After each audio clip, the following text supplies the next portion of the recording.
Hey everyone, welcome. Today we're diving into an explainer on something that, let's be honest, gives a lot of us a totally unnecessary headache: the Indian income tax system. Whether you're earning your very first paycheck or you've just been letting your accountant do all the heavy lifting, we're going to decode exactly how this whole machine works, step by step. So, picture this. You're earning, say, 10 lakhs a year. But when payday hits and you check your bank account, you're only taking home 8 lakhs. Wait a minute, where did that 2 lakhs go? It's literally the most frustrating feeling to lose a massive chunk of your hard-earned salary without fully understanding the mechanics behind it. That missing money is, of course, income tax, and today we're going to clear up all the confusion around it.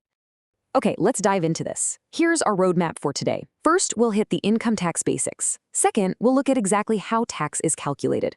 Third, we'll tackle the big debate, the old versus new tax regime. Fourth, we'll cover some really smart tax-saving strategies. And finally, we'll wrap up with filing your returns and avoiding those common mistakes. All right, Section 1, the income tax basics. What actually is income tax? Simply put, it's just a percentage of your earnings that goes directly to the government.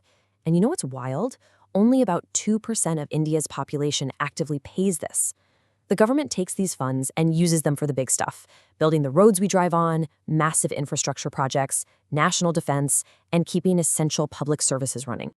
Now, you might be thinking all money is taxed the exact same way, right? Well, not quite. In India, your income actually gets sorted into 5 different buckets.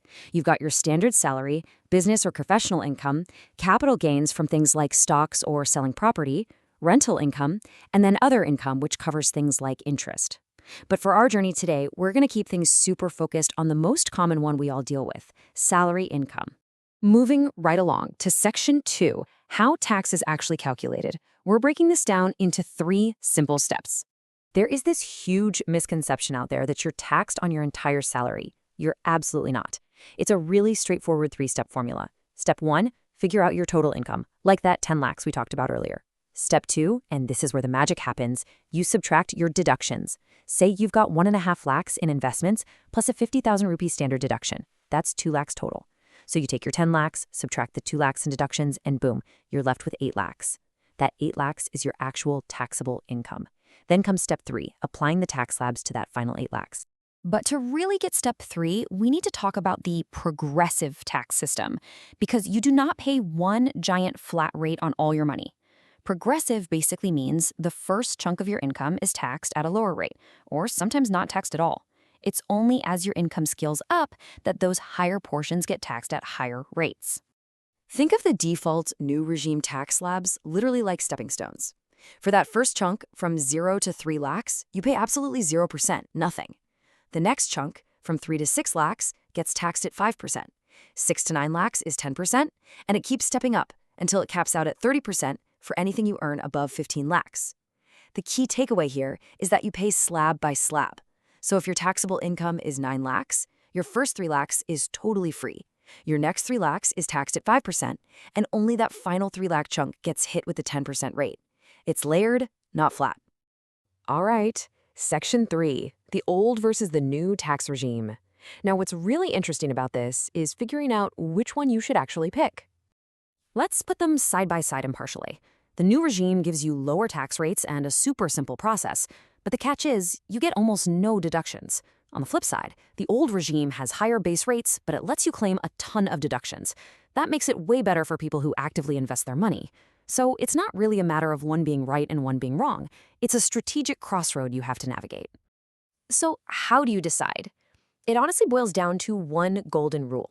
If you don't really invest your money, the new regime is going to be your best friend. But if you invest heavily, the old regime might end up saving you a lot more. Think back to our 10 lakh earner. With 0 investments, the new regime is the clear winner. But if they've got 2 or 3 lakhs in allowable deductions, the old regime suddenly saves them more cash. The right answer is entirely dependent on your personal financial habits. Which brings us to Section 4, smart tax-saving strategies, and how to actually keep more of your own money. Like we said, deductions are where the real magic happens. Let's run through some of the most powerful tools you have. First up is Section 80C, which lets you deduct up to 1.5 lakhs through things like ELSS mutual funds, provident funds, or PPF. Then you've got Section 80D, which covers your health insurance premiums. Paying rent? You can claim your HRA. Oh, and don't forget the flat 50,000 rupee standard deduction that every salaried employee gets automatically. Plus, if you really want to max it out, you can even get an extra 50,000 rupee benefit by putting money into the NPS, or National Pension System. And that brings us to our final part, Section 5, filing your returns and avoiding those pesky mistakes. Filing sounds scary, but let's demystify the actual workflow right now. Step 1, head over to the official income tax portal online. Step 2, log in using your PAN card. Step 3, choose the right ITR form for your specific situation. Step 4, punch in your income and deduction details. And finally, Step 5, verify everything and hit submit. That's the whole shebang. Now, I know Step 3 can feel overwhelming with all the different forms, but don't panic. If you're a standard salaried employee, 9 times out of 10, you're going to use ITR 1. It's famously called Sahaj. And funnily enough, Sahaj literally translates to easy. Now, whether it's actually easy is up for debate, but it is the standard form. And just knowing that makes logging into the portal way less intimidating. You do have to stay sharp, though. People make the same mistakes all the time. Things like picking the wrong tax regime for their lifestyle, totally forgetting to claim deductions they're entitled to, filing past the deadline, or just ignoring official notices from the tax department. But honestly, the absolute biggest mistake you can make is simply not trying to understand the system and flying completely blind. I want to leave you with a quick reframing of how we look at all this. Tax saving is definitely not about avoiding tax or doing anything shady. It is entirely about planning smartly. Using your deductions and picking the right regime isn't some secret loophole. It's exactly how the system was designed to be used by informed citizens like you. If you followed along with this explainer, you are officially way ahead of the curve. But, our journey's not quite over. We've totally nailed the basics for salaried folks today, but think about this for a second.